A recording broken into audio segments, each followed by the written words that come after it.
Just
a minute, just a minute, just a minute.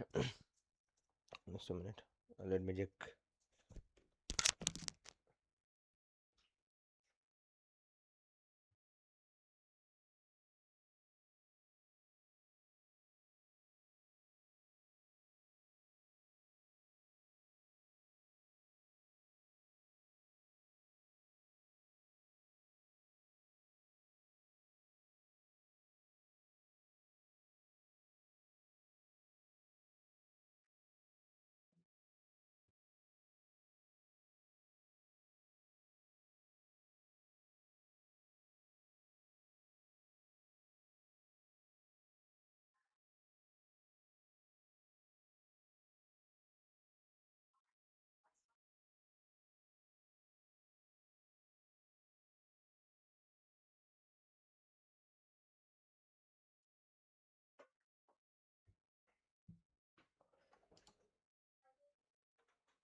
Hello, hello, hello, hello. Hello, hello. Am I audible? I guess so. Let me just check once again and then. Okay.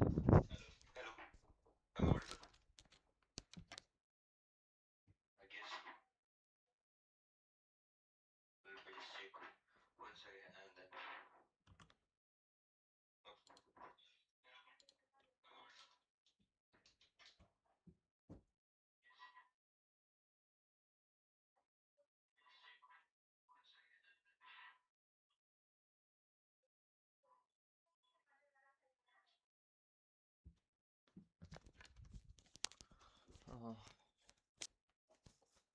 Uh, so yeah, welcome to my live stream. So in this video, we're going to build a anomaly detection model using machine learning. We will go through various steps here. Okay, already. What I have, I'll tell you. So I have already a data set. Okay, I have already a data set, and then we will evaluate this data set and everything. We will decide which methodology to use and all in that. But first, let me just go to my GitHub and create a repo. Okay, let me just go and create a repo. Okay, okay, I'll name it. Okay, anomaly detection. Okay, Just type a description for now. Detection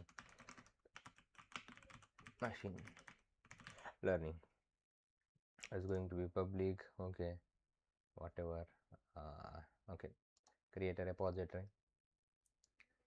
Okay, so yeah, this is the repository and whatnot. I'm not going to do anything here. I'm going to test everything first in Colab. Okay, because I'm not going to use uh, Jupyter notebook in my VS Code. It takes long to train models because I have previous version of TensorFlow installed, and the reason it's running on CPU instead of on GPU. So I'm going to use Colab for running the model, testing the model, and that's I guess good. And once I train it on Colab, then I'll you know take locally VS Code and then push to this repo by creating many branches. Okay, so let's take first of all. Uh, okay, so now I'll show you my data set. Okay, this is my data set actually. It consists of four things. First one is the channel, timestamp, value. Timestamp is the time at which it is recorded. I'll explain what is channel in later. Value means actually reading. Label means actually. So in this data set contains four things. First one is uh, you know there are four levels actually here. I guess. Yeah, something's not adding up here. Let me just open this once again.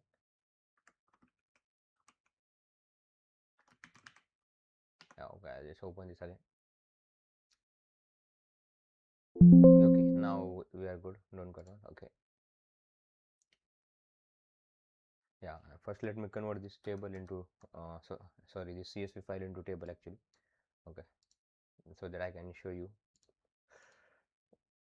Okay, here we are. Okay, so this data set actually for the anomaly detection, this contain is the ESA offset data set. That is, it is a data set of European Space Agency satellite mission called CubeSat.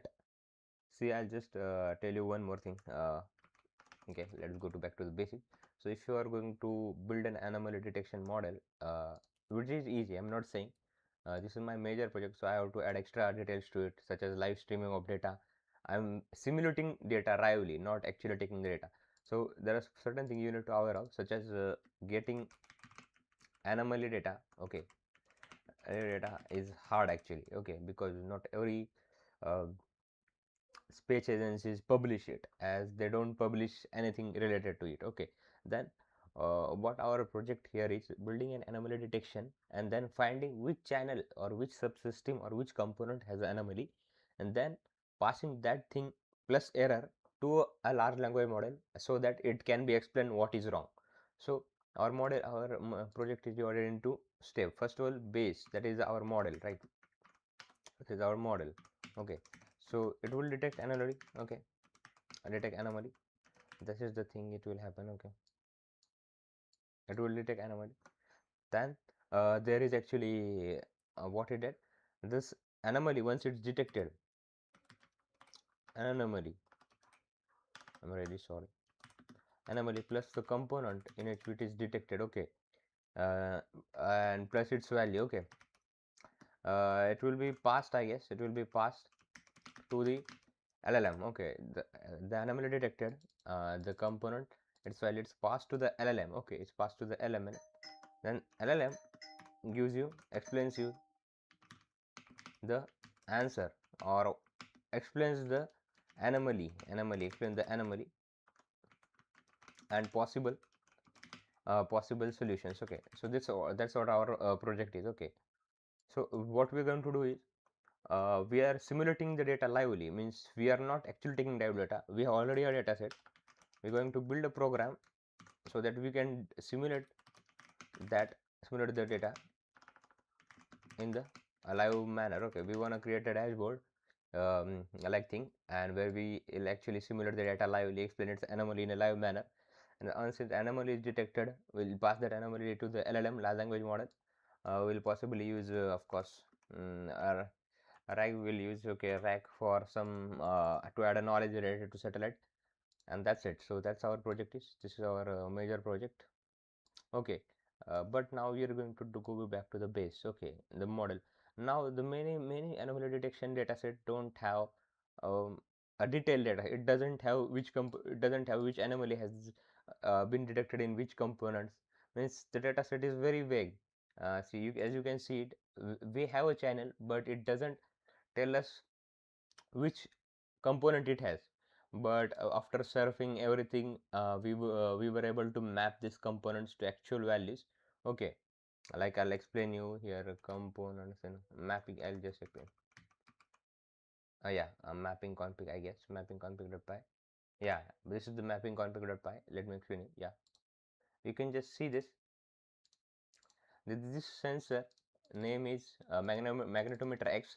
It belongs to the subsystem ADCS, that is attitude control system something, and its unit is Tesla, and its description is magnetic field strength on x-axis. So this component. So there are three magnetometers, and actually 1 2 3 6 photodiode sensors. Okay, sun sensor, a core sun sensor. So we actually did some bit of research and mapped this thing to a particular channel, which channel they belong to. So you will also need to do the mapping. uh, what the fuck, what the fuck, are we working on a different environment right now? Just a minute, just a minute.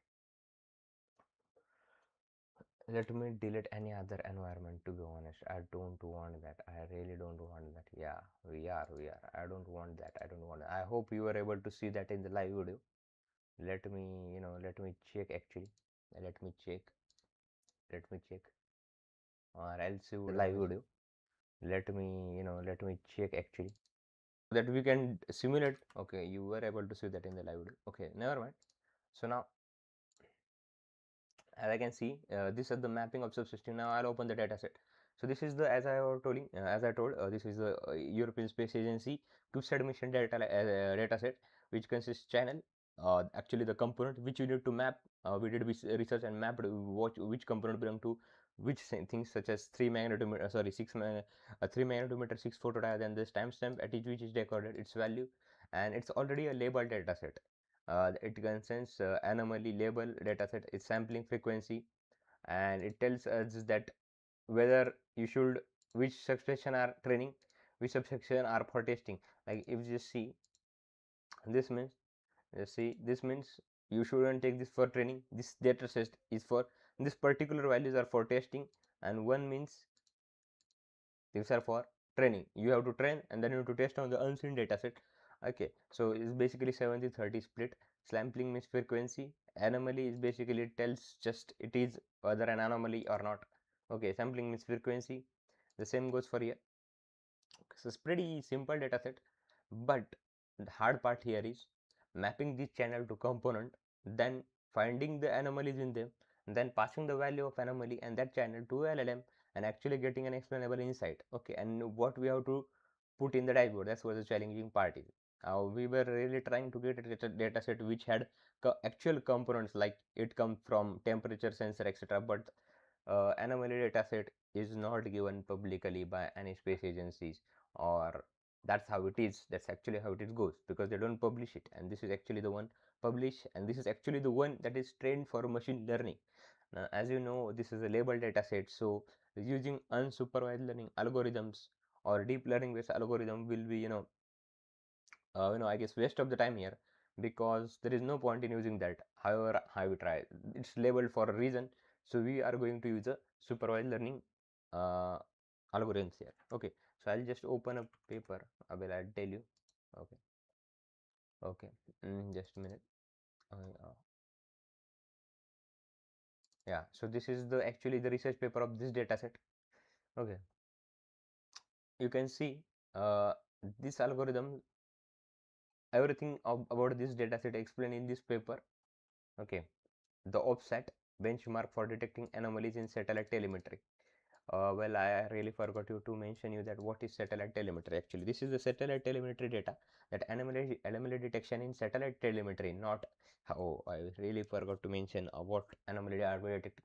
So detecting anomalies in the satellite telemetry data. Satellite telemetry data is basically, telemetry is basically the data about the components on the satellite. So I'll just open the paint here. Okay, I hope you are seeing. So what it says, this is the satellite. satellite sends the data to the ground station about its health, and that health things, it includes basically sensor, temperature, and like electric current, etc., etc., and all those things. So this satellite sends that data to a ground station, okay, ground station, to for us to the monitor, so we can monitor its health and whether decide that whether the satellite is in the perfect condition or need something else, okay. So these things, that is the telemetry, they this is called as telemetry, that is sending the satellite information about its component to the ground station for us to monitor, is called telemetry. So we were analyzing, sorry, analyzing the anomalies in that telemetry data and detecting them and actually explaining them. So it's we choose a topic which is clearly defined, actually has a benefit. So now, as we know, detecting anomalies in the satellite telemetry data. So this was a telemetry data. I'm really sorry, I really forgot to mention it, and you will be confused what it actually. But this is the um, telemetry data of CubeSat satellite mission published by European Space Agency, and we are going to use this dataset to train our machine learning model. And everything about the dataset is mentioned here. Okay, if I just say it here, okay, I'm using Copilot here. Okay, I'm saying okay, which is the tab here. Yeah, okay, summarize the key insights in this research paper about OPSAT. Okay, and whatever, I'll just give. And now let's see. It's 14 pages dataset, publicly available. You can search it. Okay, okay.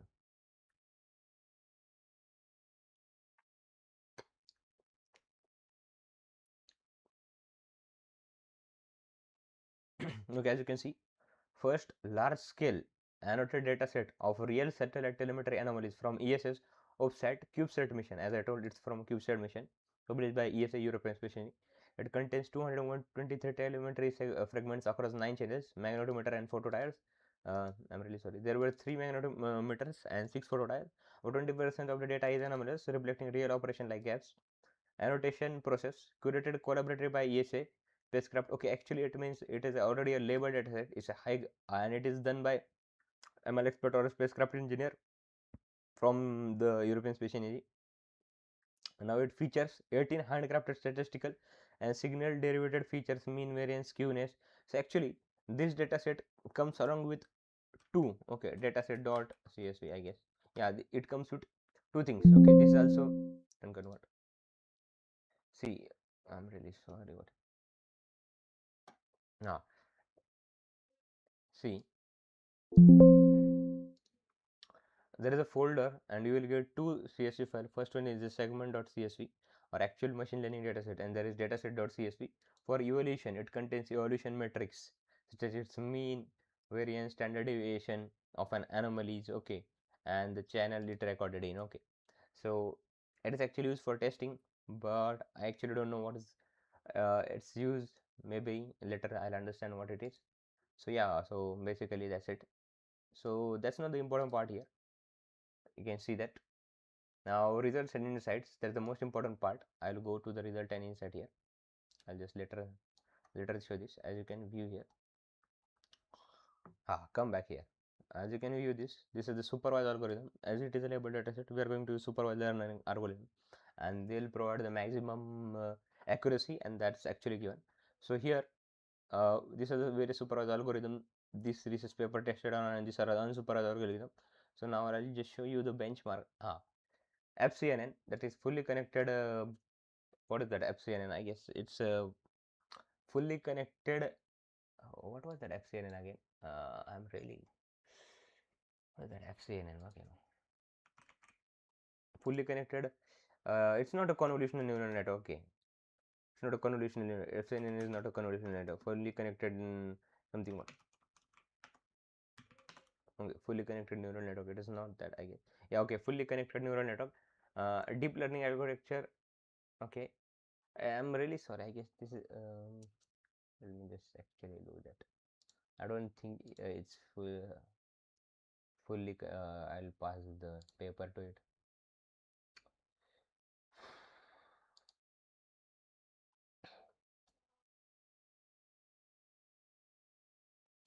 It's not a fully connected, I guess, as far as I know. And I'll pass the line here. Yeah.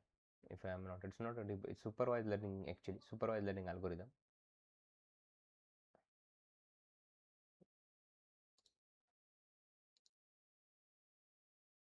Okay.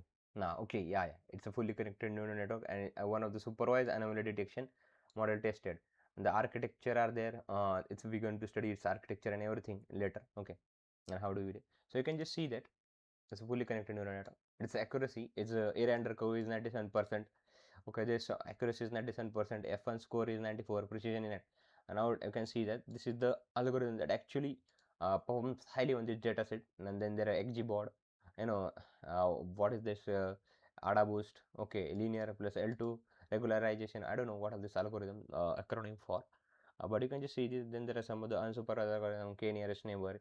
Um, there is okay deep principal components analysis, isolation forest and everything else, but we are not going to go there. So as you can just see, this is the highest accuracy. We're going to test it on this data set.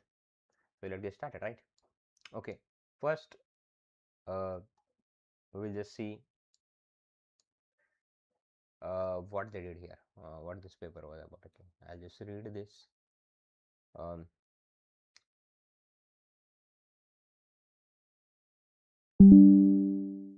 okay, I'm really sorry, there was a reconnection. Let me just test again if this is working or not.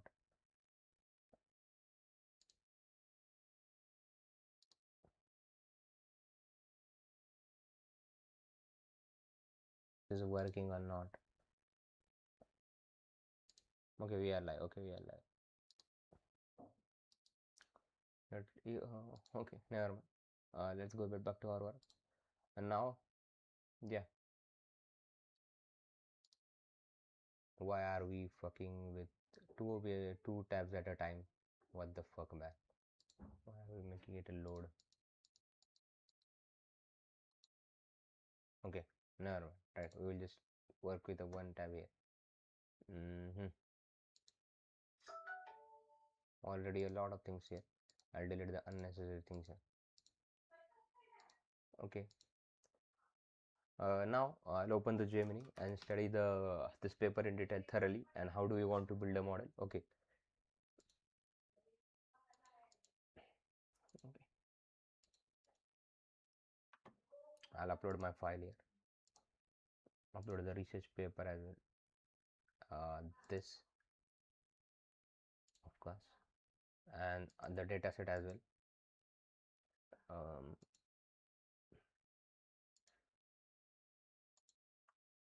I just okay. Now, okay, I'll just choose the research paper here. Thinking mode. Okay. Now,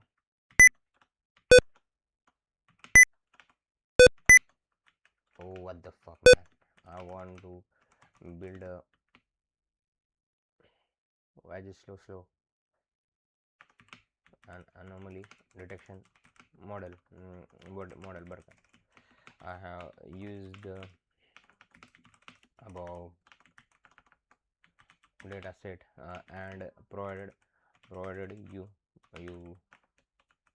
with the uh, research paper containing all the info about the data set. Okay, as it's a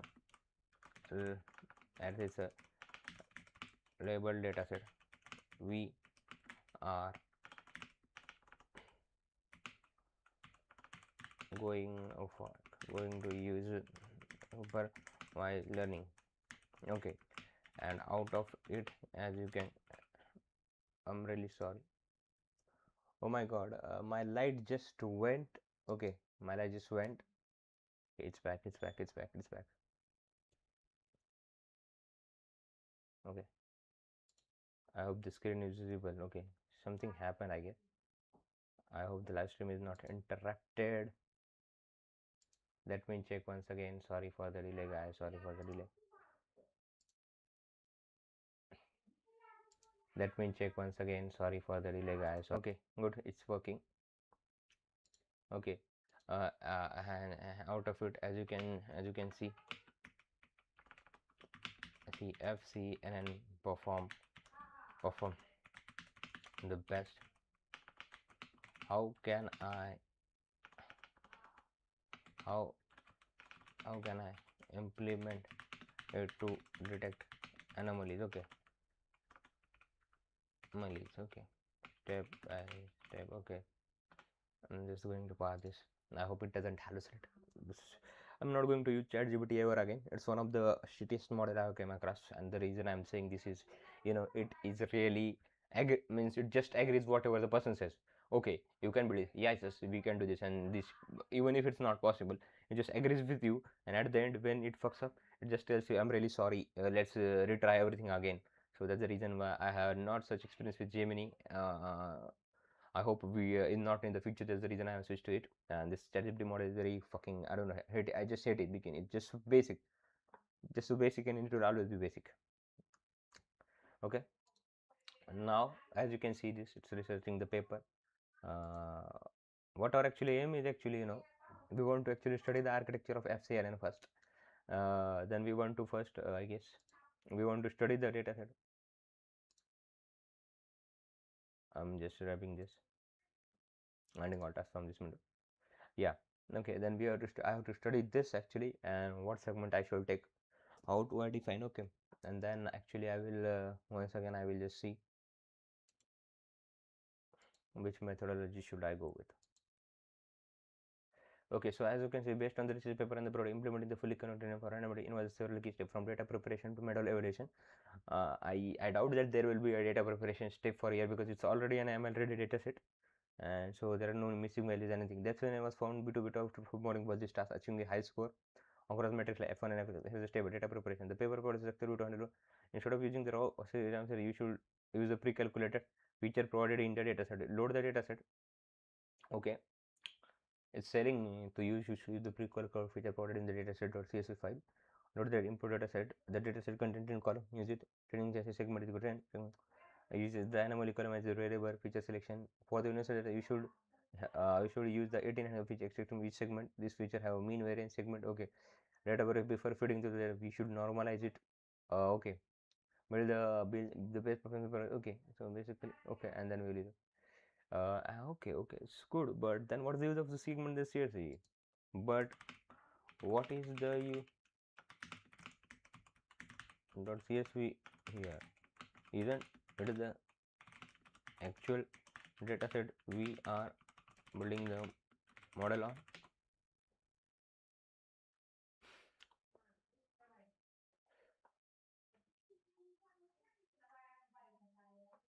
I really think, let me just visit this data CSV. This is a segment. This is segment 1 2. This is, let me just go. Is there anything? Okay, it has a segment 1 1 1. Okay, this is how many segments are there? There are a lot of segments here. um 21,023. Okay, 21,023 segment, and out of this it detects which segment data it is. Okay, anomaly is occurring or not. It's mean, where is the value here? There's no value here. It's mean variance. Okay, the segment are so two different but interconnected. While segment is contains actual requirement, it is generally not the file used to train for distinction between the two files, and my segment.csv is included.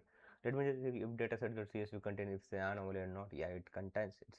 Okay, the file contains the unprocessed time series extracted directly from the content. Okay, the file contains unprocessed time series data captured directly from the ES offset satellite. Individual data like attribute like timestamp, channel, and value.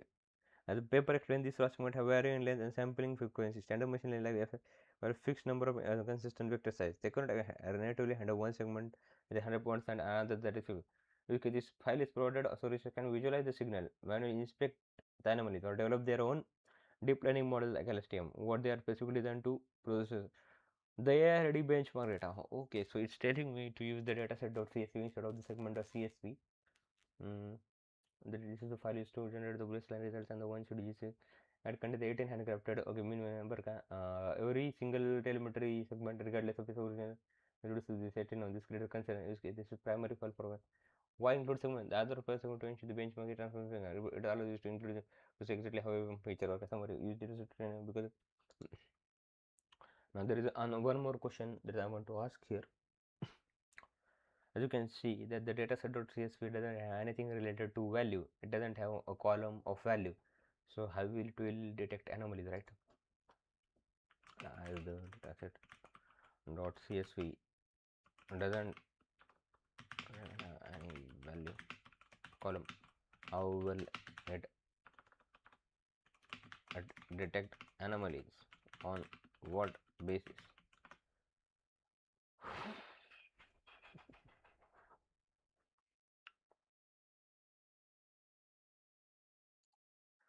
So let's study this dataset.csv. We have here segment, the segment ID. This no, this segment. It consists of segment ID. That means which segment this data belongs to, whether it is anomaly, whether it is training data, channel, sampling length, duration, length, mean, variance, standard deviation, skewness. What is this kurtosis? I don't know what does mean. NP, smooth 10, smooth 20, different peak. Okay. Now let's first study this dataset actually. Okay. Let me have water. I'll come just back in a minute. Till then, you can read this.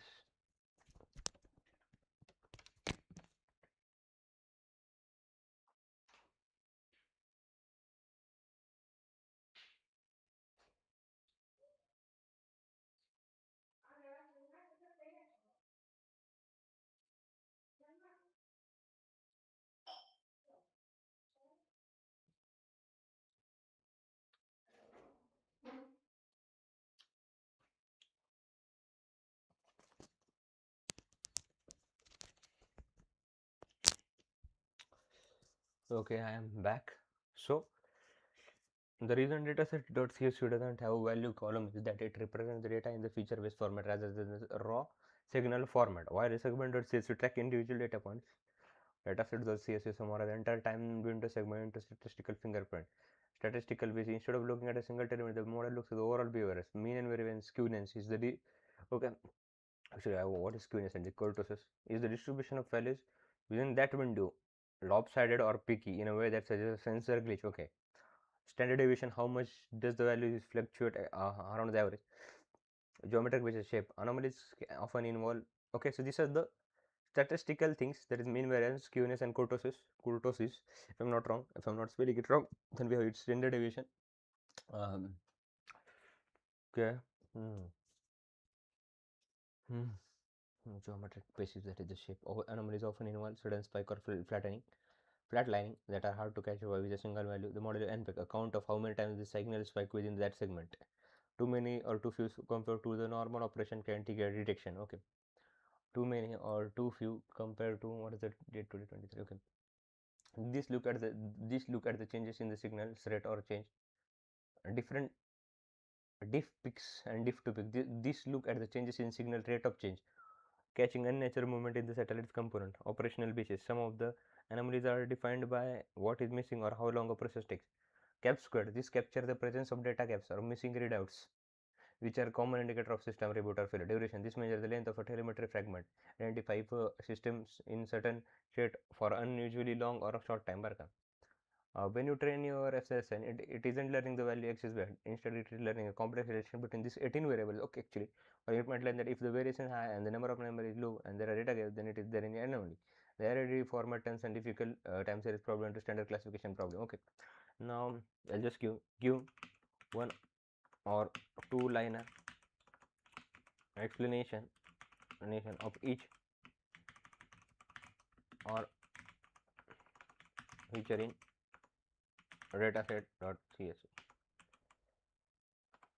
Okay, we'll open the dataset here. As you can just see, that is the segment, anomaly, trend, channel, sampling, duration, length, mean variance, standard deviation, kurtosis, skew, n peaks, smooth and smooth 20, diff peaks, diff to peak, differentiation, diff variance, what differ, gap square, length weighted. So these are the, can just say 1, 2, 3, 4, 5, 6, 7, 8, 9, 10.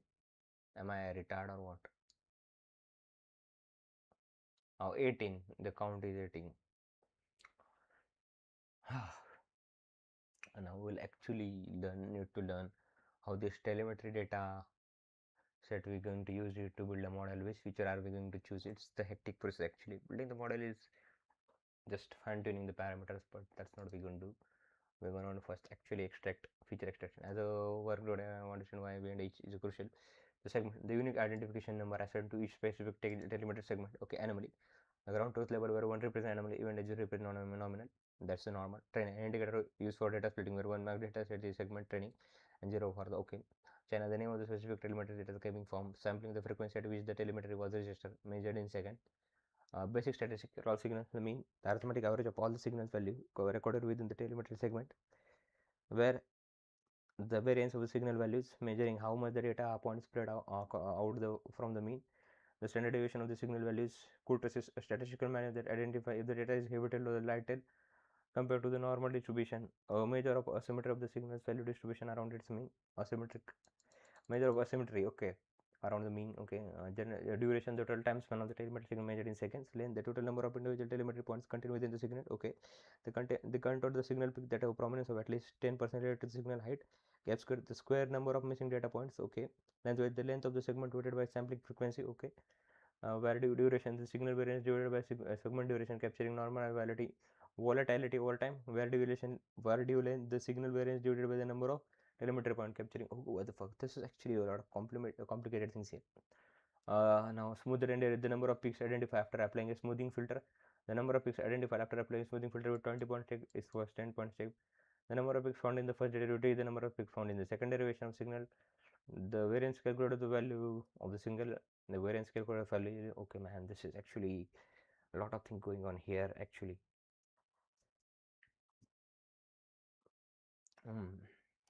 So there are some metadata and labels.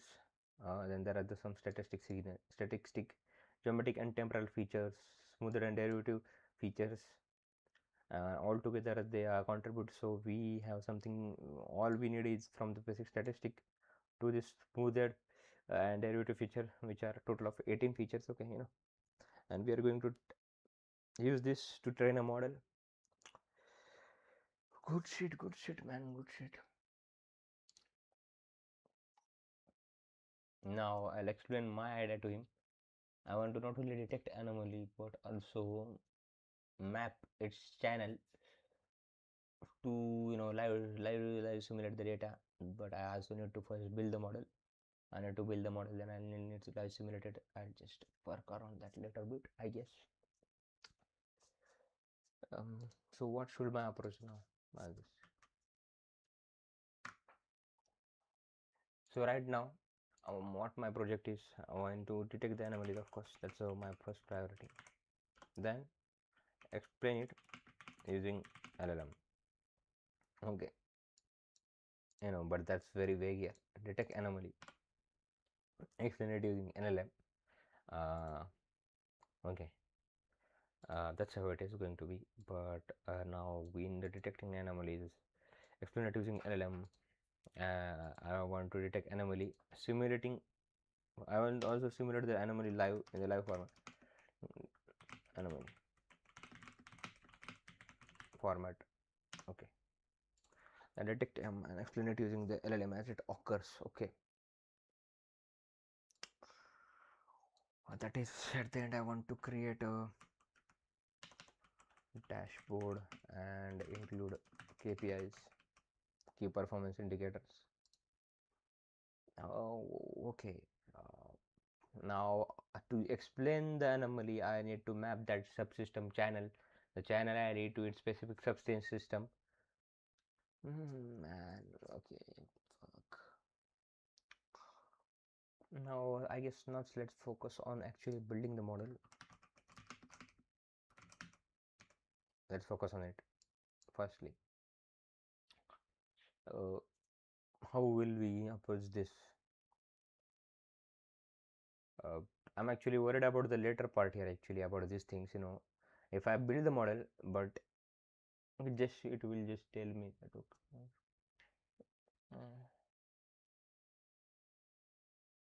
Okay.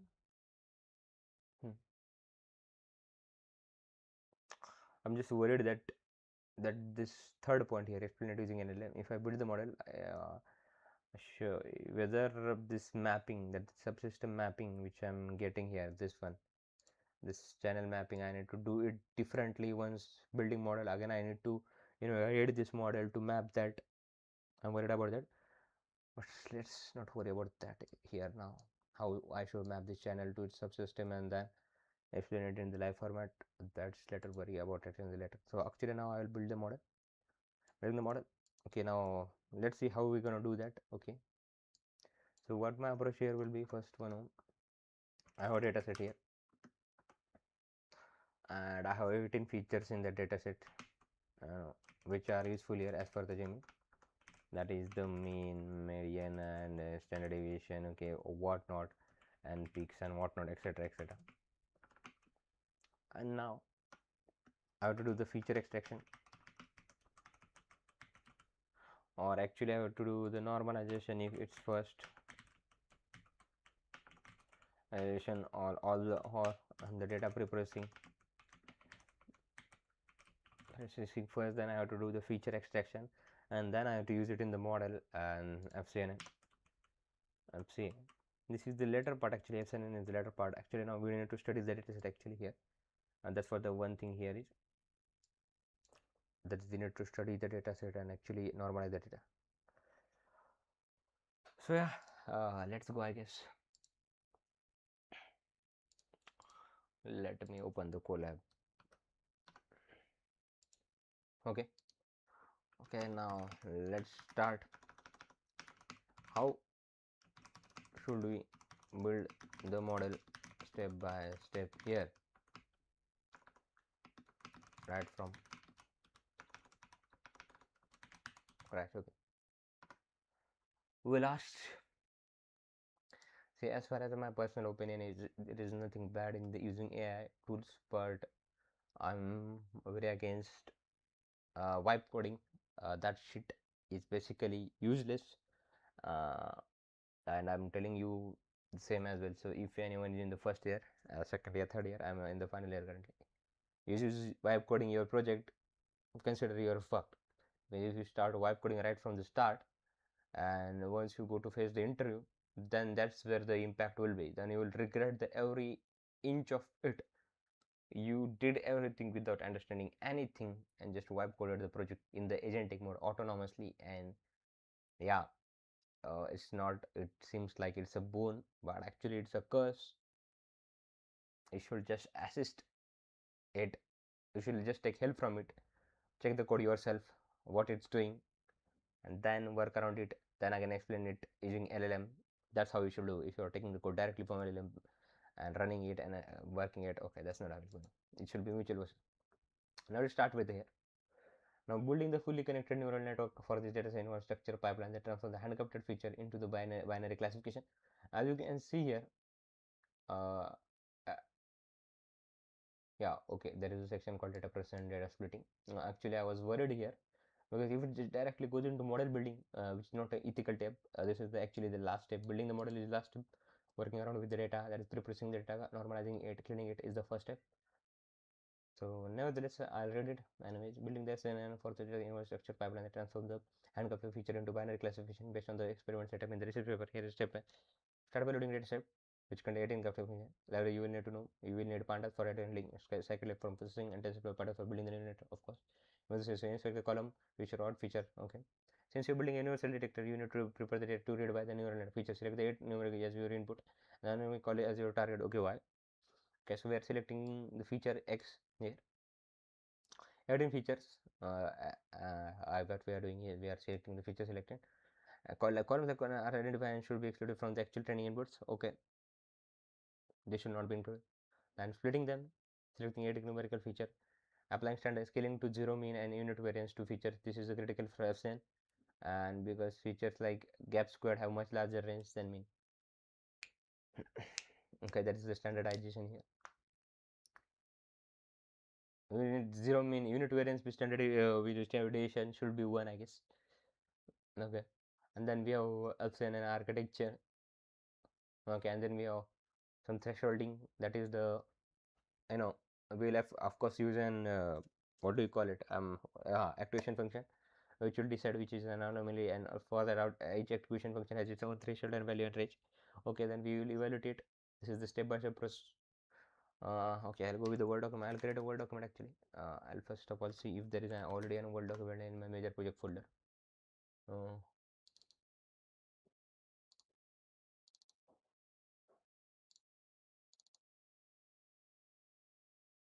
there is no such thing as Word document. New Microsoft Word document explainer. I'll name it explainer. I'll open it and I'll post this thing what we are doing. I'll first thing.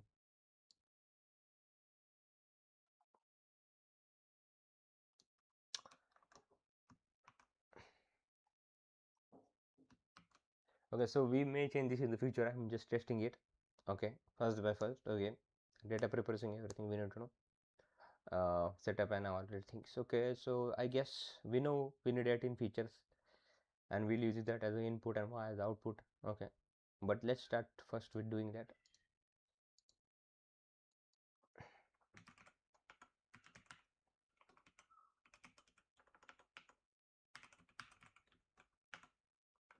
What the fuck? My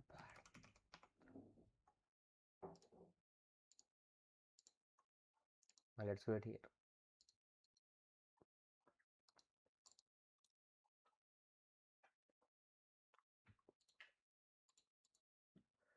Everything's good, I guess.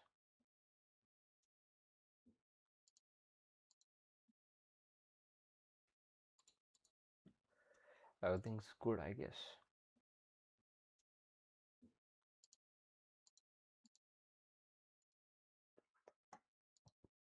Okay, it's connected. I'll upload my file here.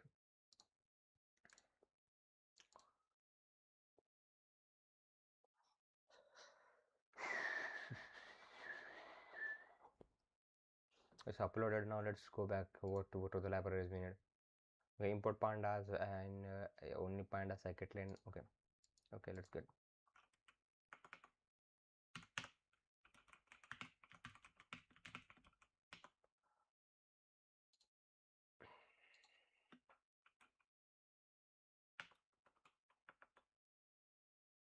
Okay, actually we need a scikit-learn for preprocessing, but I'm not going to do. Import pandas actually, and which model of scikit-learn do we know from scikit-learn? Import this from TensorFlow. Import this is from Python. So right now we'll just import the pandas actually. There's a later point of including df is equal to read underscore csv and that go to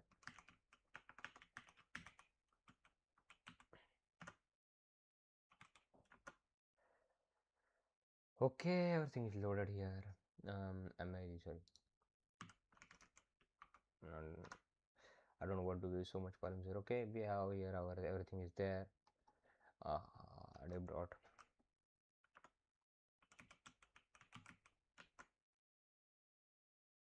What the fuck, man? I just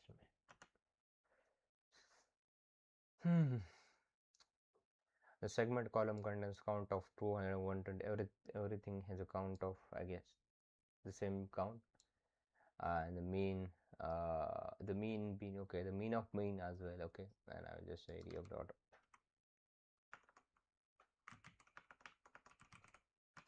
Again, I guess.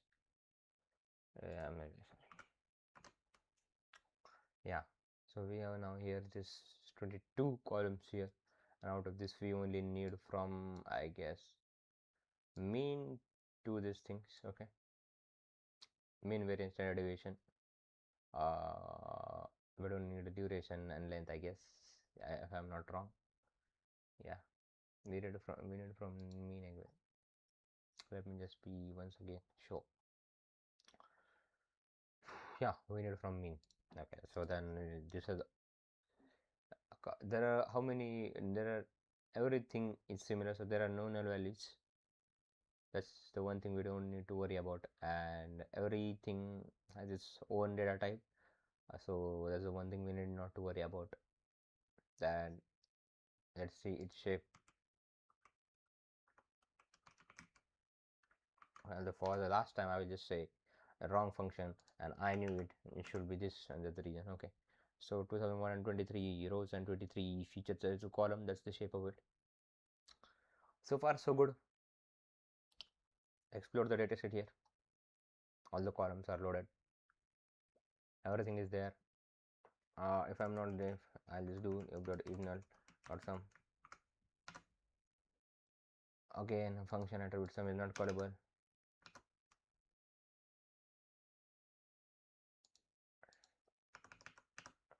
I'm doing something wrong. If I'm not wrong, name.isNull.sum. Was it wrong? Name.isNull.sum. It's fun.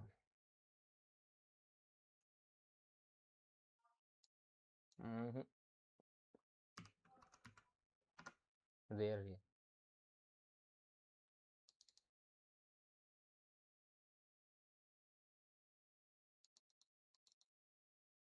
Okay, I'll just take it. If I'm writing the function wrong.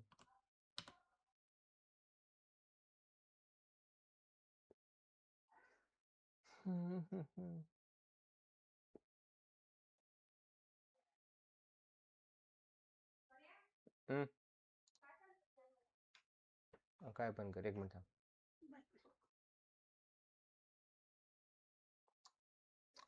Okay, it doesn't have any null values, as you can see. No null values. No need to worry about that. Okay, just a minute.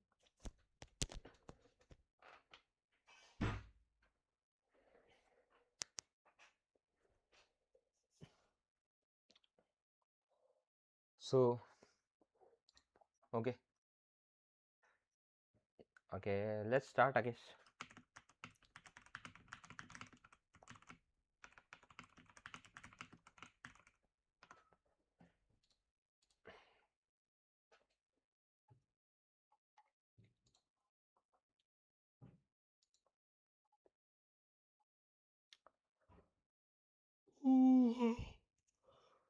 It's currently 8 p.m. So first is data loading and splitting. The features, this is the split.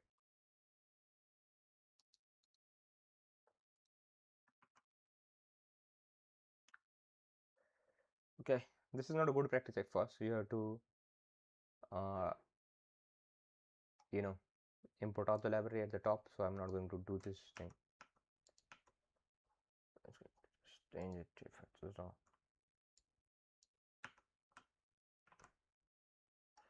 So I will explain you what we are doing here. Is we are reading this CSV file in the pandas feature, and then we are creating a feature list, and it should contain this all column, that is the 18 column. Then we are splitting the data based on the train column attribute. Train df is equal to for train and test. Then we are using this features as an x feature, that is if you are aware, there is the basic thing that is xy things. X is the independent variable, y is the dependent variable, and x variables help us to determine the variation of the y. The same goes for testing, x test, y test. Okay, and for the y test we are just using the anomaly, and same for the y train. Okay, so our output should be the anomaly column and our testing should be okay. Good. If I'm not wrong, I ran this successfully. We have run this successfully. Whereas it is set, we have defined the feature. We are defined the training and testing set. Okay, and then we good to go. Good to guys.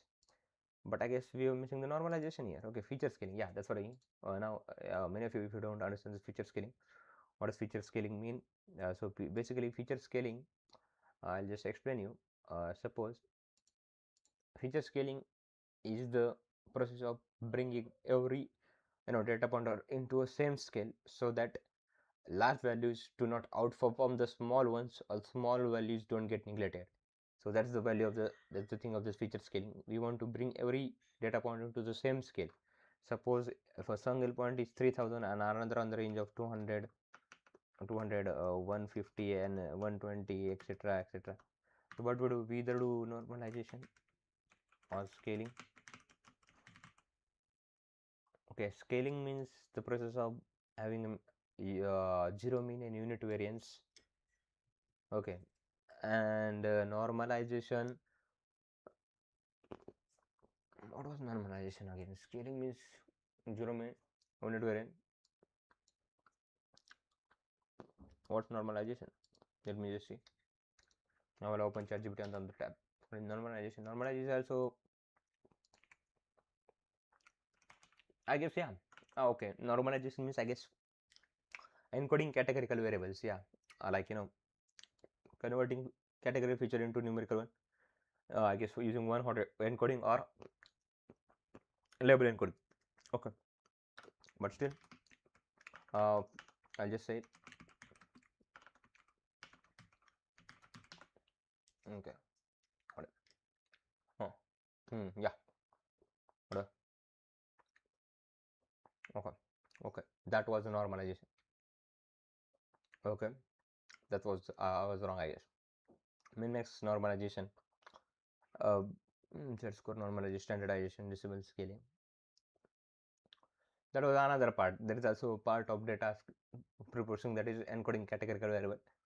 That doesn't mean normalization. So actually normalization means normalization and scaling. Data technique used to rescale numerical values into common range without distorting different. So like X normalization, min-max normalization, rescaling, Z-score normalization. This is the technique for decimal scaling. Okay. Okay, so you can just see here is an example given that min-max scaling is a range of 0 to 1, Z-score means min is 0, decimal scaling means -1 to 1. Okay, and it's min-max scaling is sensitive or Z-score is not, and decimal scaling is min-max is using neural network, Z-score is using regression. First of all, our problem is classification. We are basically classifying whether it is anomaly or not. We are not detecting something that is regression here, if I'm not wrong. There's a difference between regression and classification. So if you want to understand what is regression and what is classification, in regression you basically predict something, that is the value of your salary, what is your salary based upon the feature. In classifier you class whether the email is spam or not. It's just simple, don't complicate it. Classification problem and regression problem. And logistic regression, even though the word contains logistic regression, there is a classification algorithm, it's not regression algorithm. Okay, let's start now. Now we are scaling the feature. Okay, neural network are sensitive to the scale of input data. Since features like cap squared can have very large value compared to mean, with standardization to give them all a mean of 0 and variance of 1. What should good shit? Let's do that. Now, okay. Again, as I told already, did we do? As I told, I already, in the top, I didn't include the sklearn library because we don't use sklearn library as a whole. We impact this particular functions, packages like standard scaler for scaling the data. So sklearn.preprocessing, from that component we included this standard scaler. We don't use sklearn as a whole. So keep in that mind, sklearn is a very vast library used for machine learning model building. Okay, I guess. What is this? We are defining an object here, instance. Scalar is equal to standard scalar, and then xtrain scale is scalar dot fit transform xtrain. And okay, we are fit only on training data to our data leakage. Okay. What is data leakage? As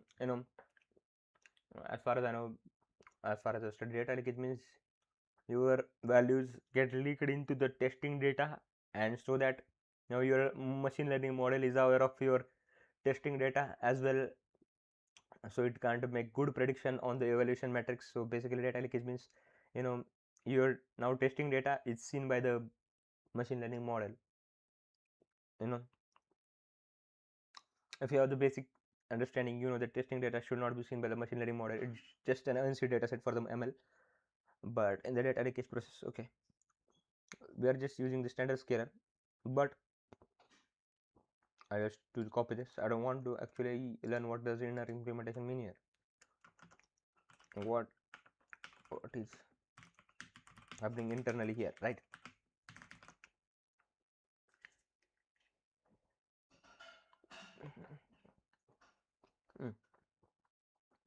What the hell? Okay. Mm-hmm. Mm-hmm. Okay. Now, as I told, it performs as Z-square normalization instead of the min-max scaling. Min-max scaling was a neural network. Um, I'm aware this is also a neural network problem. We are also building model. I don't know why did we use a standard scale. Hmm.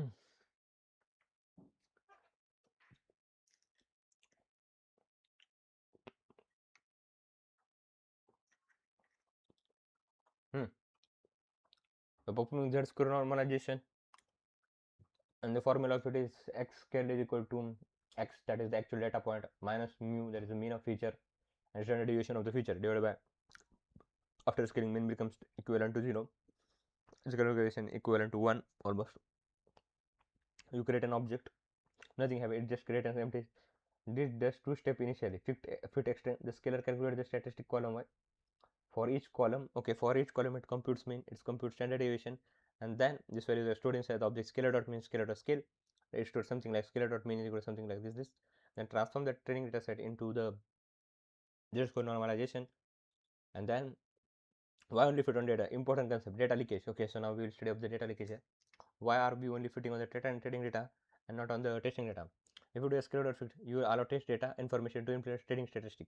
The test mean and standard will affect model training. Model paper becomes unrealistically good. Okay, instead learn mean and standard only from apply same. Visual understanding. Okay, so you allow test data information to influence training statistic. We'll learn this more in now. I didn't quite understand this. I'll prompt it again once. Okay, so yeah, as I was saying, so test data should be completely unseen data, right? It should be seen by the training model. Okay, what else should you learn from the data? So you can just see actual data after normalization, after standardization. Okay, so that's how it is. Scattered.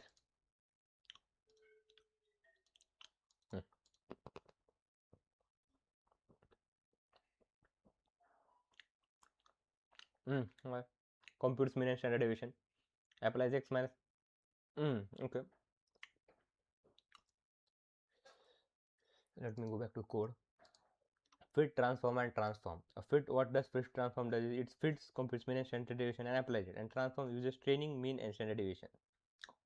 Okay, it doesn't specifically calculate for testing. One more question. Why did we use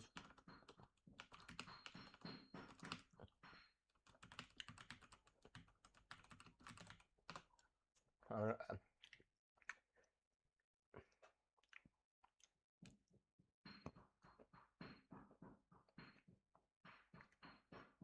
faster convergence for someone who doesn't understand convergence? But basically, it's something related to training machine learning model. To learn the weights and biases quickly.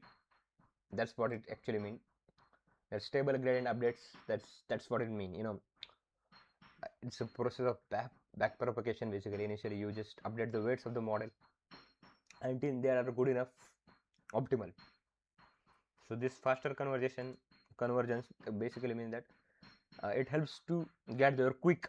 This back propagation is a very complex process. It's not a complex, it's basically easy back and forth process. Okay, z square preserves shape, keeps outlier visible, doesn't squash values. But basically it doesn't limit, it doesn't threshold the value, cut the value. It's okay. Okay. As you can just see that the min max scaling had a limitation that 0 to 1, I guess its range was. But this such it doesn't have, and it helps us to get convergence faster, and that I preserve the shape. So these are some of the benefits. Keeps outlier visible. I hope you know outlier. Outlier basically is some data points that doesn't follow a normal pattern. Suppose the test was out of 100 and somebody gets 120. It's not possible. It's basically a wrong data point, but it is outlier. It doesn't follow the rest of range. It is outlier, that data point. Okay, I guess run this. So fit transform is calculating the mean, mean and applying it. Transform is basically applying the training data on the test set. Okay, now this paper highlighted that okay, I'm actually not going to directly implement this. I'm going to understand the architecture of FNN first. So first, what we have done till now is we understood the data set. Okay, its shape, how many null value it contains. Then we have you done the ETL, extracted it, transform it, extracted the feature, transform them, and now we have to load it into the model. That's why we have done the ETL process, extract, transform, and load. Okay, so now the model building part, which is essential. You shouldn't blindly just build the model. You should tune the parameters to upload them. Let's see.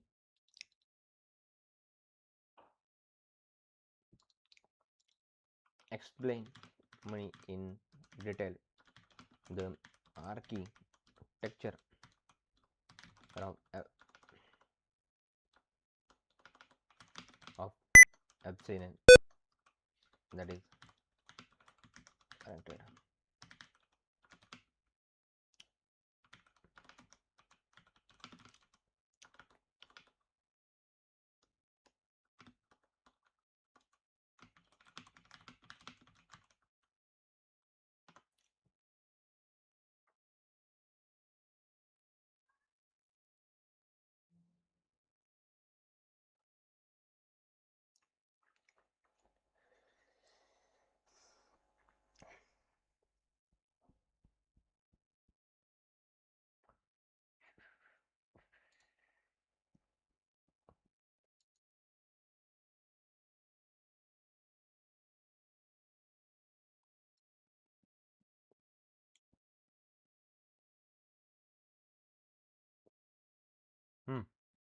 Okay, learn it. So a fully connected neural network, also called a dense neural network or a multi-layer perceptron MLP, is a type of artificial neural network where every neuron in one layer is connected to every neuron in next layer. Okay, so basically just unfold ANN, a deep learning architecture, I guess. A fully connected neural network, also called a dense neural network. Okay, it mainly used for tabular data classification. So we are doing here classification, regression problem, basic pattern regression. Okay, so we are doing here classification, whether the data point is anomaly or not. Basic structure of FNN, it contains input layer, hidden layer, output layer, weights and bias, and activation function. Okay, input layer takes raw feature values. Each neuron is equal to one feature. Okay, no computation. Age, salary, experience. The input layer has 3 neurons. So based upon our data set, we'll having the 18 neurons. Hidden layer, this is where the learning happens. Each neuron has z is equal to wx plus b. B is bias. W is equal to weight. X is the actual data point, input vector, and F is the activation function. If you know about the activation function, I guess I cannot help you. Activation function basically help the introduce non-linearity in the model. You can refer to it somewhere else. I'm not going to explain each point here in detail. What activation function? Basically, activation function helps to introduce non-linearity in the model. Without activation function, a model is nothing but a linear model. Okay, it doesn't do anything. Activation function questions the input into certain range. Okay, it have weight input vector. Then what happens internally? Multiply the input by weight, adds bias, and applies activation.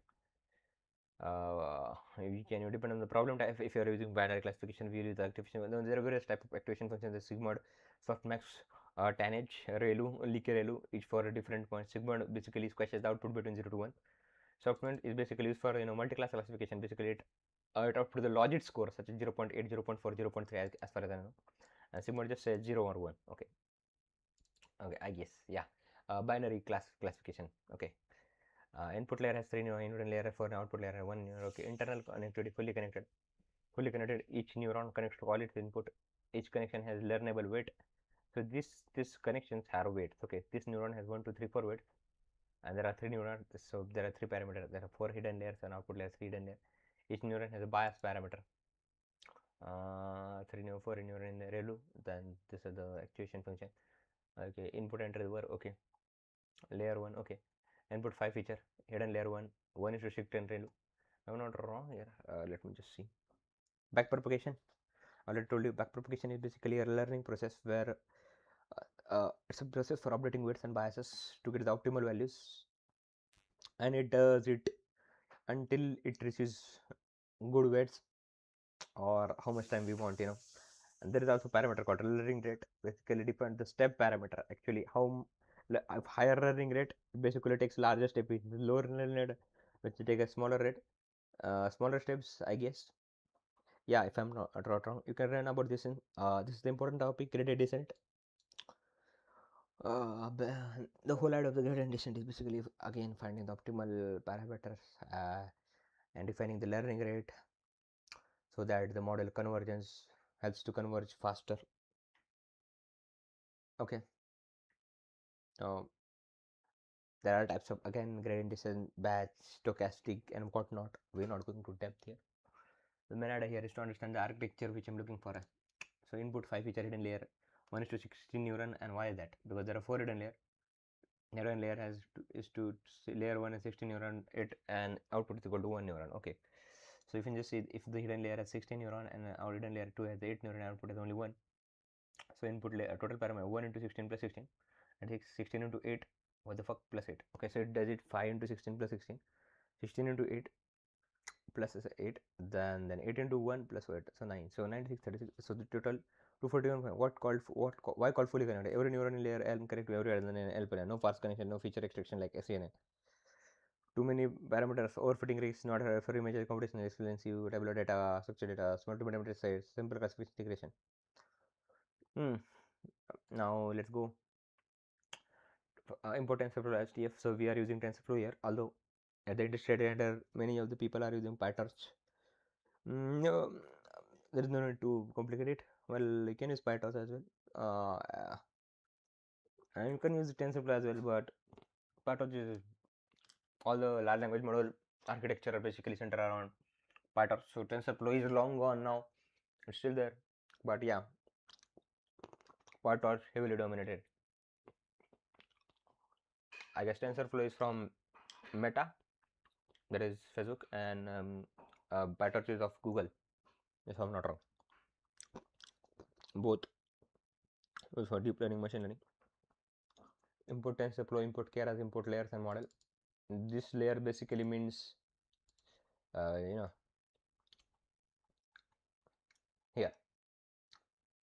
these are the layers: input, hidden, output. So this is we are importing the layers and model. Build, so we are defining function. Build a fully connected neural network. Model dot shape, input shape, sorry, model is equal to model dot sequential. We are building a sequential model. Layers is equal to input is equal to shape dot input shape.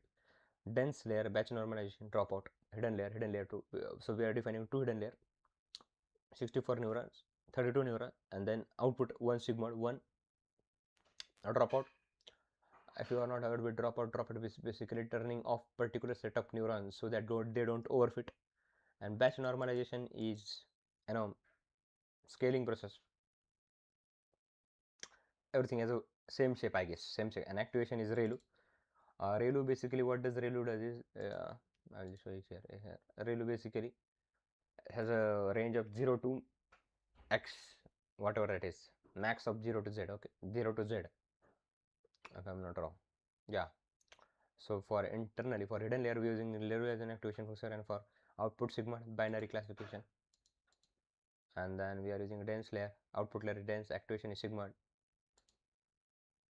batch normalization. So there are two hidden layers, one input layer, and the first has 64 input, 64 neuron, 32 neurons. Okay, and compile, we are using optimizer is Adam, and loss is equal to binary cross entropy, and metric is equal to accuracy and written model. So if you're not aware what is optimizer means, what does binary cross entropy means, what does metric means, they are a separate topic, but as we are doing it from scratch, we'll explore them. Okay, how long is been the stream? Okay, has it been how long is been the stream? It's been in 1 hour. Has it been how long is been the stream?